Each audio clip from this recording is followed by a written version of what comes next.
What's going on, everyone? Welcome back to the channel. Thank you guys so much for tuning in. This is going to be my first type of review video, aside from doing the live streams that I used to do, the post shows after all of them. I'm trying a new format here, trying to keep it a little bit shorter, straight to the point. So you guys will have to let me know if you like this kind of content. In the future, I do plan on doing these for Raw, NXT, and SmackDown. And if they all go well, I've thought about adding in maybe Dynamite ones, Rampage, maybe Impact as well. So we'll just kind of see how this works. You'll have to let me know down in the comments what you guys think. And overall, I would love to know what you guys thought about this show as well. It's NXT 2.0 is a really it's a really weird show. Like, the fans are so divided. It's really hard to get a grasp of what people actually think about this show. Like, you have people who are like, this is amazing, and NXT 1.0 or the black and gold era of NXT was not as good as this one. And then you have other people who are like, this is trash, I don't ever want to watch this show again. So it's really like you hate it or love it. There's hardly any really in between for NXT 2.0, which is really crazy. Overall, I thought the show was pretty lackluster, unfortunately, for being what I thought should have been a really stacked show, and what kind of was a stacked show, but it didn't come across as it. We had a couple gimmick matches here. We had a Scareway to Hell ladder match, triple threat women's tag team match. That we had a trick or street fight as well. And then we had a lumber jack-o'-lantern match as well. And it just, I don't know, this just kind of really felt like a normal episode of NXT to me. After about the first 40 minutes or so, I just kept checking the time on my computer, wondering when it was going to end. By the end of the first hour, I thought that the show should have been over. Like, I don't know if it was the pacing or what, but I thought starting off the show hot with that Scareway to Hell ladder match was great. So I don't know. So let's go ahead. Let's get into this here. Let's see if we can do this in one take. Oh, and for those of you, I do want to do a video with my thoughts on NXT 2.0, and I think that's probably the next video that I'm going to make. So stay tuned for that one. It is coming soon, and if I have time, I might even just film it tonight. We'll see. So anyways, let's get into this. First match of the night was a Scareway to Hell ladder match. This match was Io Shirai and Zoey Stark defending their NXT Women's Tag Team Championships against Toxic Attraction, which is Gigi, Dolin, and Jacy, Jayne, and Indi, Hartwell, and Persia, Pirotta. Maybe I'm butchering that name. Maybe not. I don't know. This match was good. I really liked this match. I thought it was a really good way to start off the show, and I really liked what they did with the intro. I think AEW actually did it, oddly enough. But anyways, they had Toxic Attraction and Indi, Hartwell, and Persia's entrance were social media exclusives, so you got to see those on Twitter. And then the show kicked off with the tag team champions coming out. So I thought that was great. Like, get right into it, and it was commercial free as well, which was great. Persia looked really, really, really strong in this match. They had her do a lot of crazy things, lots of strength, lots of throwing people into ladders and stuff. I really, really enjoyed stuff like that. I'm not really familiar with her. I haven't watched the last 2 or 3 weeks of NXT just because I kind of feel like I need a break already. But it is what it is. She looked really strong. I like what they did with her, and honestly, I like what they did with everyone in this match. I thought this match was great. They actually beat the hell out of each other, which I thought was crazy as well. There were a lot of crazy bumps, lots of crazy uses of the table, and most of all, Io Shirai, boy, she took a crazy bump. I can't remember off of the top who it was that gave it to her, but they pushed over one of the tall ladders when she was on the top. So she fell over, bounced off of the ropes, and then fell onto a ladder that was set up on the apron and the commentary table. And whew, it looked crazy. It looked absolutely crazy and painful. But she finished the match, and so it didn't seem like there was any big problems there, thankfully, because that was crazy. Anyways, Toxic Attraction ended up picking up the win. Gigi, Dolin, and Jacy, Jayne are the new NXT 2.0 Women's Tag Team Champions. And even though this was a predictable ending, it's not a bad thing. Not a bad thing whatsoever. I don't even understand why Io Shirai and Zoey Stark had the Women's Tag Team Championships in the first place. The NXT Women's Tag Team Championships have been booked so bad since their inception. I mean, they gave them to Dakota Kai and Raquel Gonzalez, and then they lost them on the same night. Like, why? So hopefully Toxic Attraction, they're this new hot thing here in NXT. Everyone seems to be loving them. Gigi, Dolin, Jacy, Jayne, and of course Mandy Rose as well, which we'll talk about her here shortly. Hopefully they can actually like raise the value of these titles, that they can actually do something with them of importance instead of them just kind of being on the sidelines like they've been this entire time. So I hope that's the case. I really hope, because otherwise we don't ever even really need these. Like, the main roster ones are bad enough as it is, so there's no reason why they couldn't have just floated this entire time. We never needed these NXT ones, just period. We did not. So okay, now next up, after this we had some sort of haunted house segment thing here with Carmelo Hayes, Trick Williams, Dexter Lumis, and Johnny Gargano. So essentially what had happened is Dexter Lumis and Johnny Gargano stole Carmelo Hayes' NXT North American Championship, and they have hid it inside of what I think they said was Dexter Lumis' house. So we cut here to Carmelo Hayes and Trick Williams pulling up to this scary house, and Carmelo Hayes telling Trick to be about it, and you know they need to go in and find it. And then we cut to Dexter Lumis and Johnny Gargano watching them on a security camera. Johnny Gargano says he trapped the house like Home Alone, and there's cameras everywhere.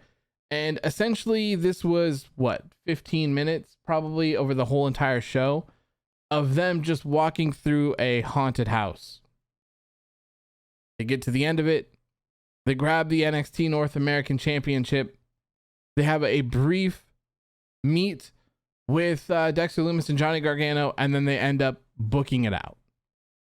And I understand that this is Halloween Havoc. It's supposed to be scary. It's supposed to be spoopy. You know, it is what it is. But to me, I don't feel like there was any real reason to have this on the card. And I thought that since they put it on here, that there would be some sort of fight between the four of them, but that didn't really seem to happen. I'm not sure why. I mean, I guess I know why, because later on during the main event, they announced that there would be a tag team match next week on NXT. Carmelo Hayes and Trick Williams teaming up to take on Dexter Lumis and Johnny Gargano. I don't know. I'm pretty sure that Carmelo and Johnny Gargano are going to be feuding over the NXT North American Championship, and that's fine and all, but I honestly, I could have gone without this, or I could have gone without it being broken up into like 3 segments and being dragged out across the whole entire show. I would have maybe just one of those segments would have been fine, where they got it and they left or something like that. Next up, we return to the NXT arena, the Capitol Wrestling Center. Or no, that's not what they call it anymore. I actually don't know what they call it these days. I forgot. But anyways, we're back at the arena here for Halloween Havoc. And for some reason, Grayson Waller is hosting Halloween Havoc. Now, last week, I saw that NXT had a match, Grayson Waller versus LA Knight, with the winner of that match being the host for Halloween Havoc. LA Knight is the one that won that match, yet he's not here. So we'll get back to that a little bit later when they revisit that through the card. So next up, we had Joe Gacy come out and essentially had a squash match against Malik Blade, however you pronounce that. During this match, they had like security footage of, I believe they're just calling him Harland these days, which is Parker Bordeaux. And so he's got the shaved head. Looks crazy. And so they had security footage of him walking into the arena. He's wearing a jumpsuit, so he kind of looks like Michael Myers a little bit. And they made that reference. I'm not sure if he's just doing this because they have Halloween Kills that's on Peacock right now. They kind of promoted that while he was coming out. So anyways, all of a sudden he is ringside and he has Malik Blade by the throat and he's just kind of holding him up there. And Joe Gacy is like, no, it's fine. Let him go. Blah, blah, blah, blah, blah, blah, blah. So Blade gets back into the ring. Gacy just finishes squashing him. He does like some, I don't know, handstand into the ropes back and then like a clothesline or some shit. And pretty cool finish. But anyways, he finishes off Blade. Then he goes out of the ring and he's like holding Harland like in his face. And he's like telling him that it's going to be all right. And like all of this weird stuff. So it's obvious that he's going to be like controlling him and all of that stuff, but man, it's weird. It's really weird if I'm being honest. Like a lot of us, we were expecting Harland to be like this new Brock Lesnar guy, right? Who's just like really athletic and really buff and like just crazy. And they kind of turn him into this weird nut job serial killer character, which I don't know. I guess it's fine. I guess we can kind of wait to see how it plays out. But this era of NXT 2.0 is just so weird to me. Like everyone has to have like a super gimmick. Like you can't be a guy that's good at wrestling. You have to be like a repairman. You have to be a mailman. Like it's just so weird. I don't know. So I guess we'll see where that goes. Hopefully that progresses a little bit more. Either way, I'm interested. I like the Joe Gacy character. It could be an interesting way to like turn him heel and like do all of this crazy stuff. So I see the future for it. We just gotta wait for it to play out. Next up on the list was the Diamond Mine Open Challenge, which was pretty interesting. The way that this was set up is that someone could come out and challenge any member of Diamond Mine. So they could pick the girl. I can't remember what her name is. They could pick Roderick Strong. They could pick the Creed brothers. So then we go to commercial. We come back out and Odyssey Jones is the one that came out and answered the open challenge here. And he actually picked Roderick Strong, which is interesting because Roderick Strong is the NXT Cruiserweight champion. And I mean, I don't know what the rules are these days, but essentially Cruiserweight is 205 pounds or less. And he's facing Odyssey Jones, who's nowhere near 205. And the even stranger thing is that Roderick Strong and Odyssey Jones had a match on 205 Live like 2 weeks ago. So it's a weird rematch to end up having on Halloween Havoc, which, like I was saying, should be a stacked card from start to finish. I know this is not a pay-per-view, but it's a gimmick episode. You want people, you know, like when you have these events that are gimmicked episodes on TV, you want people to tune in and you want people to be like, wow, why am I not watching this? And I didn't get that. But I will say this. Odyssey Jones is extremely talented. And if you saw my post from when they were doing that breakout tournament, man, like I really like Odyssey Jones. I think that he's extremely talented. I think he has a bright future in NXT 2.0 and probably even WWE as a whole. And I feel the same way about Carmelo Hayes as well, since he was in that tournament and obviously he won it. So, yeah, but overall as well, since we're talking about Diamond Mine, is I feel like that stable is not performing as well as they could. And maybe that's just me. Maybe I set expectations for myself that they had no plan of doing or whatever the case was. But for me personally, I'm not enjoying Diamond Mine as much as I feel like I should be. And the whole time they were teasing Diamond Mine, they had this whole thing. Like I thought it was a commercial for what is that brand? Whatever that athletic brand is, like the MMA stuff, like a tap out commercial. Like I thought that was like a tap out commercial because it was so like MMA focused. Like it seemed like these guys that were debuting were going to be a bunch of badasses that would be like kind of fighterish in style, and they would just like take no shit and they would just beat people up and stuff. But that's not necessarily the case. Like Diamond Mine has talented people in it, and they have one of the best managers in the world in Malcolm Bivens, but I don't know, like I don't feel like the cheap heel that always has to cheat to win really goes together with Diamond Mine. And like I said, maybe that's just me. Maybe my expectations of them were crazy because I thought that they were going to be MMA focused, and they're not. I think Roderick Strong is great. Obviously, Malcolm Bivens is one of the best. The Creed brothers are great as well. I don't know. I just feel like it could be better. Personally, I just feel like it could be better. Next up, we have Raquel Gonzalez defending her NXT Women's Championship against Mandy Rose, and this was a wheel match, a spin the wheel.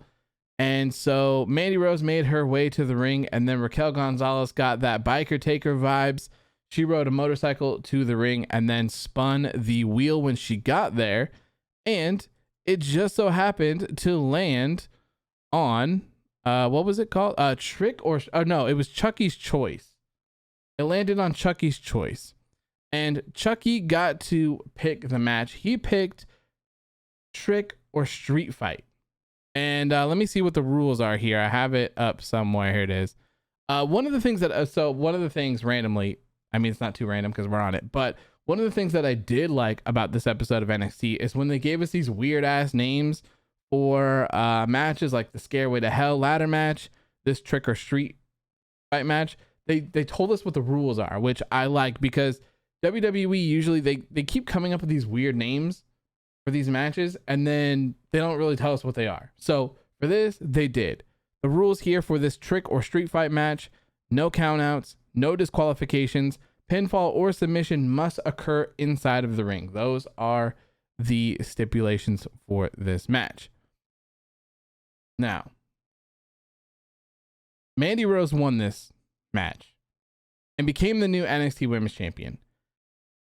And I'm extremely happy. I'm extremely happy about it. I have not liked Raquel Gonzalez as NXT Women's Champion. Not at all. Not in the slightest.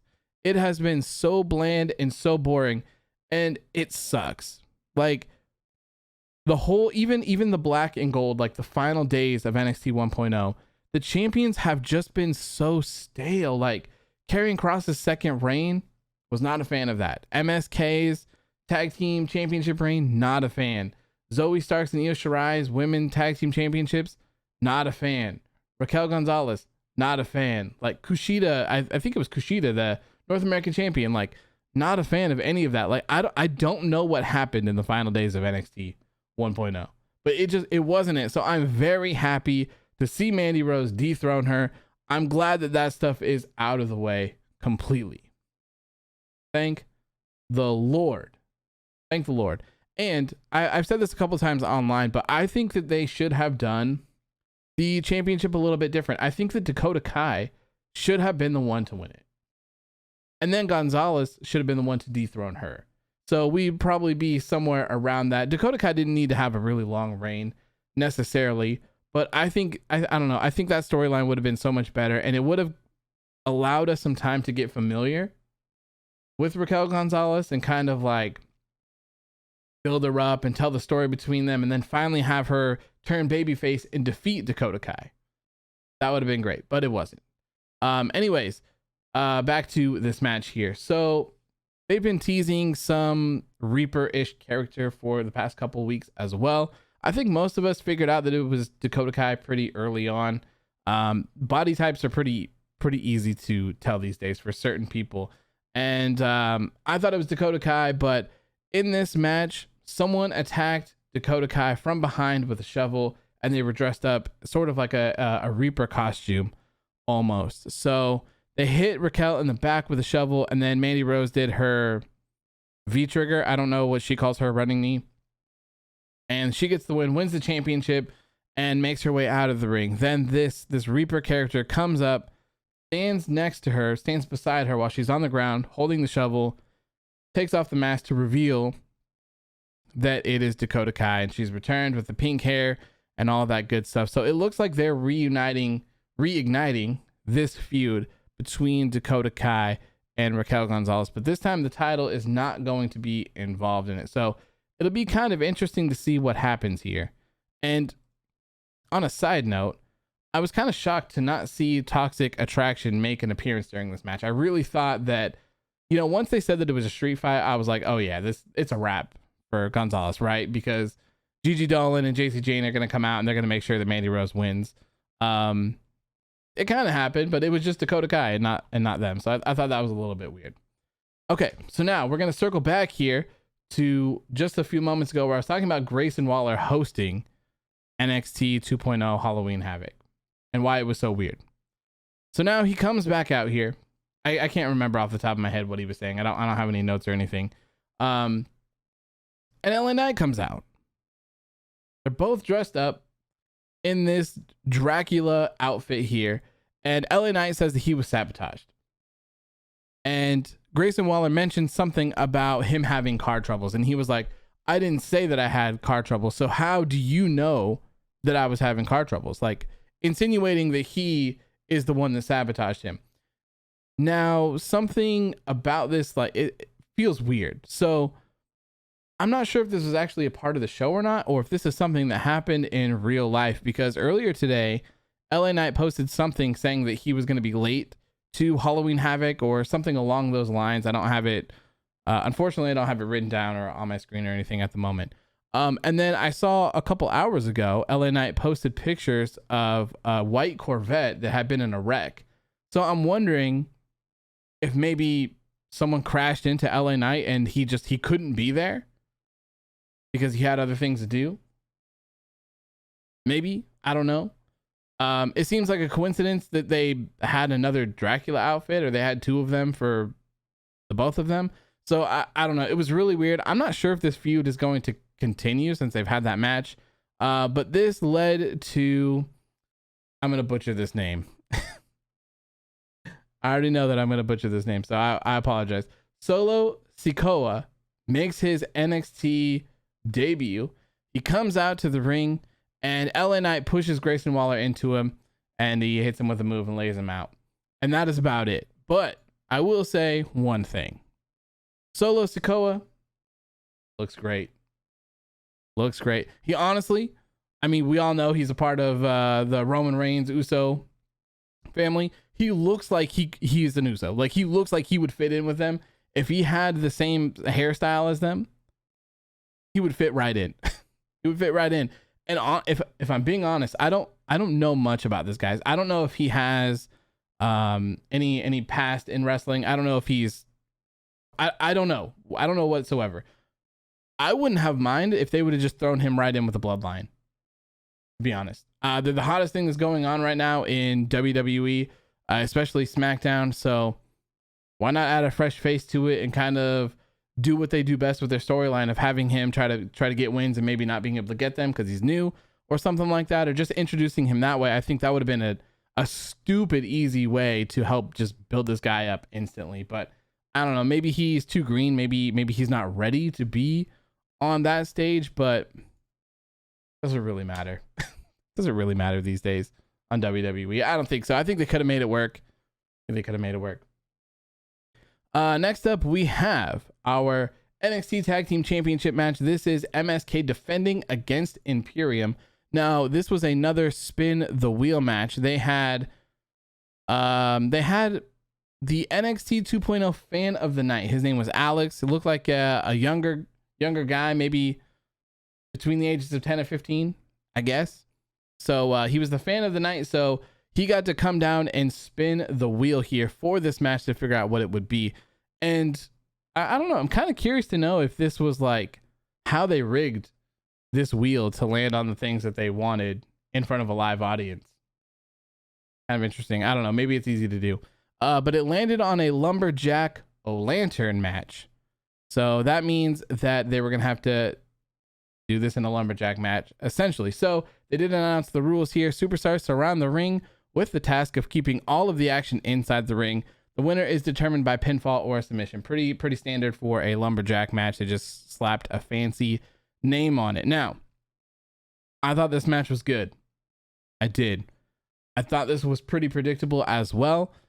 MSK, unfortunately, they represent the old NXT 1.0. They're the type of people that don't want to appeal to. An Imperium, those dudes are ripped as hell. So of course it really felt like they were going to go with them, especially after the way that most of the show had already gone through, like tons of new champions tonight. So I was like, okay, yep, I see what they're doing, right? They're putting the nail on the coffin for 1.0. The black and gold NXT is dead and gone. Your favorites from black and gold, the 1.0 era, are dead and gone. We're moving on. We're doing new things here. And I don't necessarily see a problem with that if you're an NXT 2.0 fan.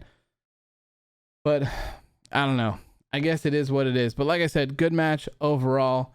I don't really know what's next for MSK, to be honest. They really haven't done very much in NXT as a whole since they've been there and since winning the NXT Tag Team Championships. And like I said earlier before, I think that they had a terrible reign as the tag team champions. So I'm not necessarily sure what's going to happen with MSK, if they're going to go to Raw or SmackDown, if they're just going to stay in NXT. And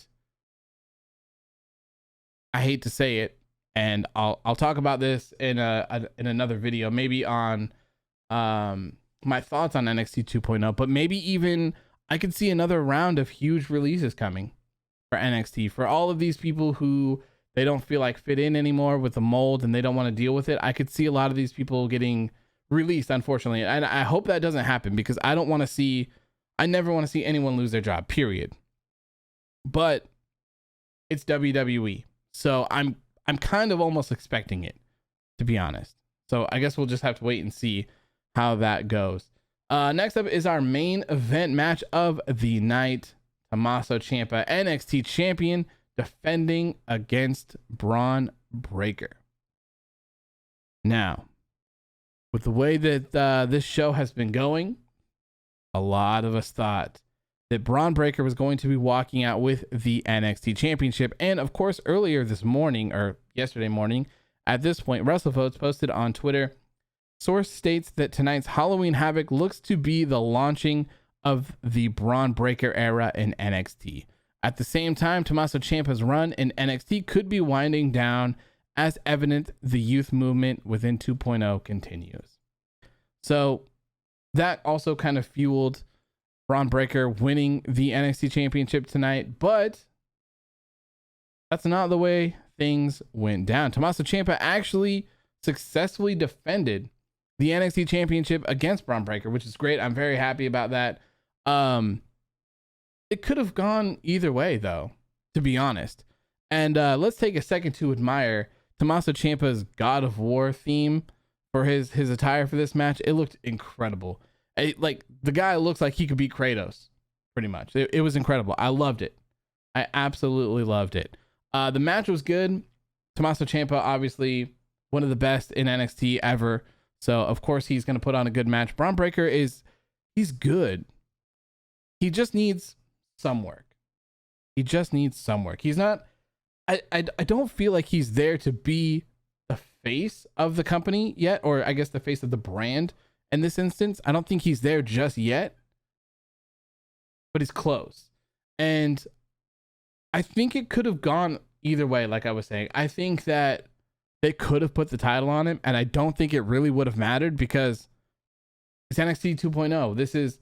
It's no surprise anymore. This is the developmental brand for WWE. They don't care. This is not for debate anymore. This is a developmental show for developmental talent. So I'm not really mad if a developmental talent is their world champion. That doesn't bother me.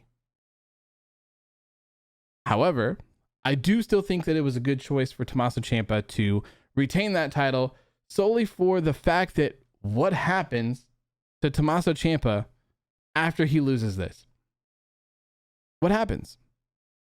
Is Ciampa going to stick around in NXT and do what? I've said this before they even went to 2.0, is that Ciampa has already done everything that you could ever possibly imagine in NXT. When he loses this NXT championship, what does Tommaso Ciampa do in 2.0? He's already said he has no interest in going to Raw or SmackDown. The schedules are too hard for him. So is he just going to retire? Thankfully, we're not at that point yet, so we don't have to worry about it. But I do think that this isn't over quite yet. This isn't over. You have to remember at this point as well that NXT 2.0 is a main roster WWE ran show. Kevin Dunn is working production, if you couldn't tell, and it looks like Vince is booking the show or making sure that certain things happen. It's really easy to tell. The short matches, things change it incredibly fast. There's a lot of weird, goofy stuff. There's a lot of weird distractions, shenanigans, finishes, roll-ups, all that stuff. So I don't think that this is the end of Tommaso Ciampa versus Braun Breaker. I think that sooner rather than later, Braun Breaker will be the one to dethrone Tommaso Ciampa. It's just a matter of time. Something else that we don't know is, are NXT takeovers still a thing? We don't know if that's a thing or not. So maybe we wait until the first NXT 2.0 pay-per-view, because this was just a gimmick episode. This was not a pay-per-view. So maybe we wait until the first NXT 2.0 pay-per-view, and then we crown Braun Breaker as the new NXT champion. And then that circles us all the way back to the beginning.